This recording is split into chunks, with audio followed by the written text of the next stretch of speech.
नमस्कार, आप देख रहे हैं ग्रामीण राजस्थान और मैं हूं आपके साथ जितेंद्र। सत्ता का संग्राम कार्यक्रम चल रहा है। इस कार्यक्रम के दौरान हम उन प्रत्याशियों से मिलते हैं जो इस बार चुनाव में ताल ठोक रहे हैं और उन प्रत्याशियों से जानते हैं कि क्या मुद्दे हैं, किन मुद्दों को लेकर वो इस बार जनता के बीच पहुंचेंगे। इसी दौरान हम जेतानी विधानसभा क्षेत्र में मौजूद हैं और हमारे साथ मौजूद हैं कांग्रेस पार्टी से प्रबल दावेदार कहे जाने वाले और ब्लॉक कांग्रेस कमेटी के अध्यक्ष किशोर जी चौधरी और सरपंच संघ के भी अभी वर्तमान में अध्यक्ष हैं। उनसे जानेंगे क्या क्या मुद्दे हैं और किन मुद्दों को लेकर वो जनता के बीच पहुंचेंगे। तो सबसे पहले बहुत बहुत स्वागत आपका ग्रामीण राजस्थान पर। सबसे पहले तो मैं ग्रामीण राजस्थान का बहुत बहुत आभार प्रकट करता हूं कि आप हमारी आवाज़ जनता तक पहुंचाने के लिए यहाँ पधारे, इसलिए आपका हार्दिक स्वागत और अभिनंदन। किशोर जी, सबसे पहले आपके पारिवारिक बैकग्राउंड की जानना चाहूंगा, किस बैकग्राउंड से निकल के किशोर चौधरी यहाँ तक पहुंचे? मैं एक किसान परिवार से आता हूँ जी। मेरे पापा जी 98 में सरपंच बने पहली बार जी। उसके बाद 5 साल सरपंच रहे और फिर SC/ST की सीट आई, फिर वो 5 साल वो निकले, फिर वापस जब OBC की सीट आई तो वापस सरपंच का चुनाव लड़ा, पापा जी वापस सरपंच बने। जी। मेरे पापा जी 2 बार सरपंच रह चुके हैं। जी। मेरे पापा जी 18 खेड़ा जाट समाज के 10 साल से अध्यक्ष भी हैं और वो जब सरपंच जब वो एक नियम आया कि भाई पढ़ा लिखा ही 10वीं पास चुनाव लड़ सकता है, जी, उस टाइम मैंने मन बनाया पापा जी के आशीर्वाद से कि मैं मैदान में उतरूं। जी। तो मैंने 2016 में मैंने चुनाव लड़ा। जी। मैं चुनाव 155 वोटों से हार गया। जी। फिर दोबारा जो ये सत्र चल रहा है, ये मैंने सरपंच का चुनाव लड़ा। जी। तो मैं पंचायत स्थापित होने के बाद रिकॉर्ड तोड़ वोटों से 710 वोटों से जीता हूं। पहली बारी इतनी बड़ी जीत हुई है। जी। और उसके बाद मुझे जनता ने आशीर्वाद देके सरपंच चुना। फिर मेरे सभी ग्राम पंचायतें आती है जेतान तहसील में, उन सभी सरपंचों के आशीर्वाद से मुझे निर्विरोध सरपंच संघ का अध्यक्ष बनाया गया। जी। किशोर जी, आपके राजनीति की शुरुआत कैसे हुई? क्या इंसिडेंट रहा होगा कि उसके बाद आपने शुरुआत की राजनीति की?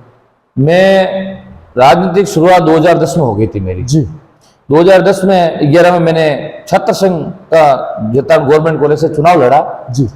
और छात्र छात्राओं के आशीर्वाद से मुझे जीत मिली और मैंने राजनीतिक शुरुआत कॉलेज से शुरू की। जी। कॉलेज से निकलकर आज विधायक प्रत्याशी के रूप में प्रबल दावेदारी कर रहे हैं, तो इस दौरान सबसे महत्वपूर्ण किस व्यक्ति को मानते हैं, यानी कि मानो तो राजनीतिक गुरु किसे मानते हैं आप? देखो, मेरे राजनीतिक गुरु तो मेरे माता पिता है। जी। फिर जेतान की जो जनता है। जी। और जब मैं इस सफर में कॉलेज प्रेसिडेंट बन गया, सरपंच बन गया, सरपंच यूनियन प्रेसिडेंट बन गया, फिर इस सफर में मैं चल रहा था। जी। तो मेरा हाथ पकड़ने वाला NSU प्रदेश अध्यक्ष मेरे बड़े भाई साहब अभिषेक जी चौधरी है। जी। जिन्होंने मुझे हाथ पकड़ के राजनीतिक में, संगठन में और चर्चित चेहरे के रूप में मुझे किया। जी। और मुझे NSU जिला अध्यक्ष की जिम्मेदारी दी। जी। 2021 में मुझे जिला अध्यक्ष बनाया उन्होंने। जी। और उसके बाद मैंने अच्छा उनके भावनाओं के अनुरूप काम किया।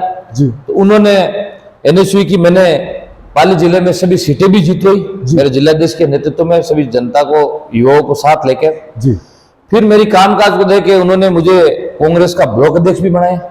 जी। उन्होंने मेरा पूरा इस सफर में साथ दिया, मेरी कामकाज को उन्होंने ऊपर लेवल तक पहुंचाया। जी। आला कमान के पास रखा। फिर आला कमान को मेरे बारे में बताया। फिर आला कमान ने उनकी अभिषेक जी की भावनाओं को समझ के और कामकाज को देख के मुझे कांग्रेस ब्लॉक अध्यक्ष की जिम्मेदारी दी। जी।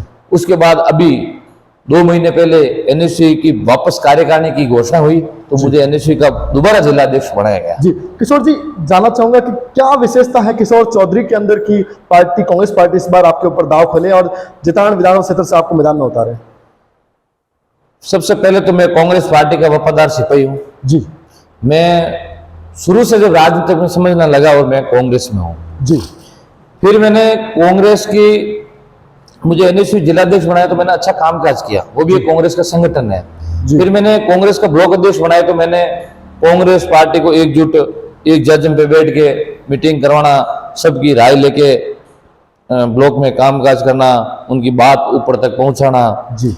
और जब भी संगठन के प्रोग्राम होते थे, हमारे संगठन के कोई भी मुख्यमंत्री जी हो, प्रदेश अध्यक्ष जी हो, राष्ट्रीय लेवल के नेता हो, जो आते हैं, तो मैं पूरे दल बल के साथ व मेरी कांग्रेस कार्यकर्ता और पदाधिकारियों के साथ दल बल के साथ उपस्थित होता हूं और कांग्रेस पार्टी में एक जोश उत्पन्न करते हैं और उनके सामने मैं हर तरीके से हर एक्टिविटी में मैं भाग लेता हूं। जी किशोर जी, गहलोत सरकार का भी वर्तमान में सरकार है राजस्थान में, तो उनके कामकाज से आप कितना क्या संतुष्ट हैं? जो जननायक अशोक जी गहलोत मुख्यमंत्री हैं और जो कांग्रेस सरकार की योजना जो चल रही है, जी। जो गहलोत साहब योजना निकाल रहे हैं, ये योजना प्रत्येक गरीब के घर तक जा रही है। जी। और आप खुद ये चीज समझ सकते हो कि जननायक अशोक जी गहलोत ऐसी योजनाएं निकाल रहे हैं कि राजस्थान की प्रत्येक जनता उस योजना का लाभ ले सके। कोई ये नहीं है कि कांग्रेस वाले इसका लाभ ले सकते हैं या कोई और नहीं ले सकता। प्रत्येक इस राजस्थान की जो जनता है, जो इस धरातल पे रह रही है, वो प्रत्येक पीछे बैठा पंक्ति में व्यक्ति भी इस योजना का लाभ ले सकता है। इतनी अच्छी योजना है कि एक गरीब का घर चल सकता है। यदि कोई कैपेबल नहीं हो, उसकी कोई घर की क्षमता नहीं हो कि वो कोई कमा सकता है, किसी की क्षमता नहीं है, तो उसका घर चल सके, ऐसी ऐसी योजना जननायक अशोक जी गहलोत निकाल रहे हैं और वो धरातल पर उभर के आ रही है। किशोर जी, कहीं ना कहीं विपक्ष का दावा है कि ये तो चुनावी रेवड़ियां बांट रहे हैं, उसको लेकर क्या कहना है आपका? जो गरीब के लिए काम कर रहा है वो रेवड़िया कुछ नहीं है। आप खुद देख रहे हो, जनता देख रही है। चिरंजीवी योजना का फायदा हर आदमी ले रहा है जी। दुर्घटना बीमा हर आदमी ले रहा है। जो गैस सिलेंडर का जो फायदा है वो आम आदमी ले रहा है जी। जो ये पोषाहार, लूण मिर्च हल्दी धाना तेल, ये जो पहुंच रही है आम आदमी के पास पहुंच रही है जी। जो गाय भैंस जो मर जाती है, पशु का जो बीमा है वो लोगों के खातों में पैसा जा रहा है जी। जो पेंशन है जो गहलोत साहब ने बढ़ाई है वो बढ़ के लोगों के खातों में जा रही है जी। जो मोबाइल बांट रहे हैं वो जो कंपनी का बता के बांट रहे हैं वो कंपनी है, उतने का वो मोबाइल है और प्रत्येक को अपने हाथ में मोबाइल दे रहे हैं। तो मुझे ये बताओ कि जो गहलोत साहब हर एक योजना, और भी सैकड़ों योजनाएं हैं जो हर योजना निकाल रहे हैं, वो जनता खुद हर आदमी उसका लाभ ले रहा है तो उसको फायदा मिल रहा है। तो चुनावी रेवड़िया कहां से हो गई? ये तो आम जनता को इतना सहयोग मिल रहा है, इतना साथ मिल रहा है कि ये जनता माननीय जननायक अशोक जी गहलोत साहब का ये कार्यकाल जिंदगी में भूल नहीं सकती। जी किशोर जी, जानना चाहूंगा कि जो वर्तमान में यहाँ के स्थानीय एमएलए हैं अविनाश जी, तो क्या लगता है उनके कामकाज से कितना क्या संतुष्ट है? देखो, अविनाश जी गहलोत जैतान से विधायक है बीजेपी से, ये सबको मानना पड़ेगा कि वो जैतान के विधायक है जी। बट अविनाश जी ने जो युवाओं को लेके कि भाई रोजगार दिला देंगे, सबसे ज्यादा सीमेंट की फैक्ट्री है वो जैतान इलाके में, और युवाओं को लेके जो उन्होंने वादे किए थे उन वादों पे वो 5% भी खरे नहीं उतर पाए जी। तो ये सबसे बड़ा जो उनका मुद्दा था वो मुद्दा इनका फेल होता गया जी। उसके बाद जो जनता को काम का चाहिए उनके अनुरूप उन्होंने जोश के साथ काम नहीं किया जी। और बाकी जो एमएलए फंड विधायकों से जो पैसा आता है तो उन्होंने हर ग्राम पंचायत को दिया तो वो उनका फर्ज है जी। इसलिए कि वो विधायक है, विधायक कोष का पैसा आता है जी। और वो पैसा जनता में लगना चाहिए और वो ग्राम पंचायतों में सबको दिया, सब सरपंचों को समान रूप से रखे दिया, मेरी ग्राम पंचायत में भी पैसे दिए, वो वाली बात नहीं है। बट ये युवा बहुत हताश है जी कि आज सबसे बड़ी सीमेंट फैक्ट्रियां है और माननीय विधायक महोदय ने ये वादा किया था कि मैं युवाओं को रोजगार दिलाऊंगा, तो उस वादे पे वो 5% भी खरे नहीं उतर पाए। जी। किशोर जी, जानना चाहूंगा कि क्या लगता है इस बार कांग्रेस सरकार, इतनी आपने योजनाएं गिनाई हैं, तो क्या लगता है कांग्रेस सरकार रिपीट होगी? 100% कांग्रेस सरकार रिपीट होगी और रिपीट इसलिए होगी कि जननायक मुख्यमंत्री अशोक गहलोत जी ने ऐसी योजनाएं निकाली जो इस योजनाओं का प्रत्येक आदमी फायदा ले रहा है। जब प्रत्येक आदमी इस राजस्थान विधानसभा में फायदा ले रहा है और वो हर स्कीम जनता के फायदे के लिए है, तो आम आदमी कांग्रेस को वोट देगा और बहुत अच्छे बहुमत के साथ कांग्रेस सरकार की वापसी होगी और कांग्रेस सरकार वापस बढ़ेगी। आप देख लो, किसानों को बिजली फ्री, यूनिट फ्री, घर की बिजली में यूनिट फ्री, तो आप सोच लो कि जनता को चाहिए कामकाज। और जननायक पहले अशोक जी गहलोत ऐसे मुख्यमंत्री है और कांग्रेस सरकार एक पहले ऐसी है कि सड़कें, पानी, हॉस्पिटल, स्कूल, ये सब समस्या तो उनकी वो कर ही रहे हैं दूर जी, और जी। बढ़ा ही रहे हैं। उसके साथ प्रत्येक घर और प्रत्येक आदमी तक जो योजनाओं का फायदा मिल रहा है, ये एक बहुत बड़ा काम कर रहा है। इसलिए सरकार पूर्ण बहुमत के साथ वापस बनेगी। किशोर जी, क्या प्रमुख मुद्दे रहेंगे जिन मुद्दों को आप, अगर पार्टी आपके ऊपर दांव खेलती है और आपको जनादेश मिल जाता है, तो जनता के बीच किन मुद्दों को लेकर आप जाएंगे? देखो, सबसे पहला तो मुद्दा यह रहेगा कि जेतारण की जनता अपने आप को कोई परेशानी महसूस नहीं करे जी और जेतारण की जनता की भावना को समझ के वो जो लेके आएंगे, उन बातों को गौर करके विचार करके वो हर जनता की बात समझ के वो बात पूरी की जाएगी। जी। वो सबसे बड़ा मुद्दा है युवाओं को रोजगार। जी जेतारण में सबसे ज्यादा सीमेंट की फैक्ट्रियां हैं जी और यहाँ के युवा बेरोजगार बैठे हैं। जी तो मैं तो मेरे युवा भाइयों के लिए अंतिम सांस तक लड़ूंगा कि मेरे युवा भाइयों को रोजगार कैसे मिल सके जी और युवाओं को रोजगार देंगे, उसमें साथ एज के साथ हर व्यक्ति, 36 कौम के व्यक्ति को रोजगार मिलेगा।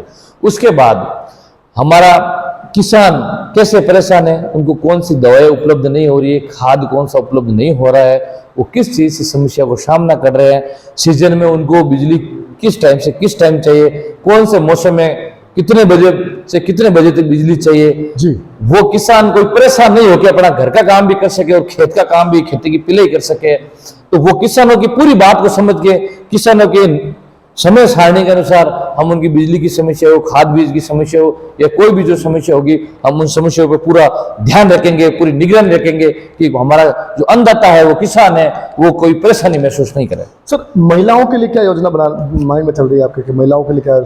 मेरी माता और बहनों के लिए और महिलाओं के लिए तो योजनाएं, उनकी सबसे बड़ी उनकी सुरक्षा करना, उनका मान सम्मान करना, ये अपनी सबसे बड़ी एक विचारधारा है।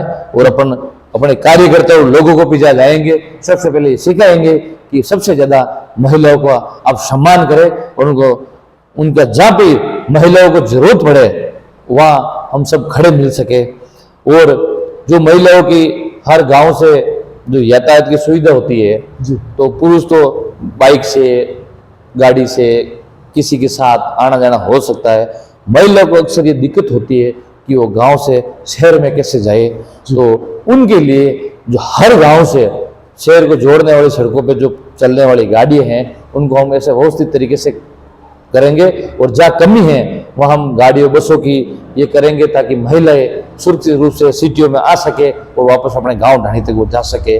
और जो भी महिलाओं के बीच बैठ के, माता बहनों के बीच बैठ के उनकी जो भी भावना होगी, उनके जो भी मुद्दे होंगे, उनको समझ के हम उनके लिए अंतिम सांस तक लड़े। जी किशोर जी, आप अंत में ग्रामीण राजस्थान के माध्यम से क्या अपील करना चाहेंगे? मैं तो ग्रामीण राजस्थान के माध्यम से ये जनता से अपील करूंगा कि कांग्रेस सरकार जो योजना निकाल रही है, आप उसका फायदा ले रहे हो और जो फायदा नहीं किसी को पता नहीं है, तो इन योजनाओं को आप अपने पड़ोसी, अपने रिश्तेदार, अपने गांव, हर जगह इस योजनाओं का प्रचार प्रचार कर सके और लोगों को जागरूक कर सके कि आप जाके इस तरीके से आवेदन करके, ऑनलाइन करके आप सरकार की योजनाओं का फायदा ले। इसलिए ज्यादा से ज्यादा सरकार की योजनाओं को अपने क्षेत्र में विस्तार रूप से बताइए और इस जेतारण विधानसभा में शांति बनाए रखे और 36 कौम, सभी धर्मों को लेके आप शांति सौंदर्य रूप से एक इस जेतारण विधानसभा में निवास करें और सबसे भाईचारा बना के रखे। हम यही उम्मीद करते हैं और ज्यादा से ज्यादा कांग्रेस पार्टी की योजनाओं को देख के कांग्रेस सरकार के समर्थन में मतदान करें। जी, ये तो हमारे साथ किशोर जी चौधरी, जिनका मानना है कि बड़े बड़े मुद्दे किए हैं, जनता इनको जनादेश कितना देती है। उससे पहले ये देखना है कि पार्टी इनके ऊपर कितना भरोसा करती है, क्योंकि इनके पास कई बड़े बड़े पद हैं। एनएसयू के जिलाध्यक्ष दूसरी बार बने हैं और साथ में जेतारण कांग्रेस ब्लॉक कांग्रेस कमेटी के अध्यक्ष भी हैं और सरपंच संघ के अध्यक्ष हैं, पिपलिया से सरपंच भी हैं। एक बड़े बड़े पद इनके पास हैं। अब देखना है कि जनता कितना जनादेश देती है और पार्टी कितना भरोसा करती है, तो आने वाला वक्त बताएगा। और ऊंट किस करवट बैठेगा, ये तो देखने वाली बात होगी। अभी के लिए बस इतना ही। देखते रहिए ग्रामीण राजस्थान, सत्ता का संग्राम। मिलते हैं किसी और पत्ता के साथ। अभी के लिए बस इतना ही।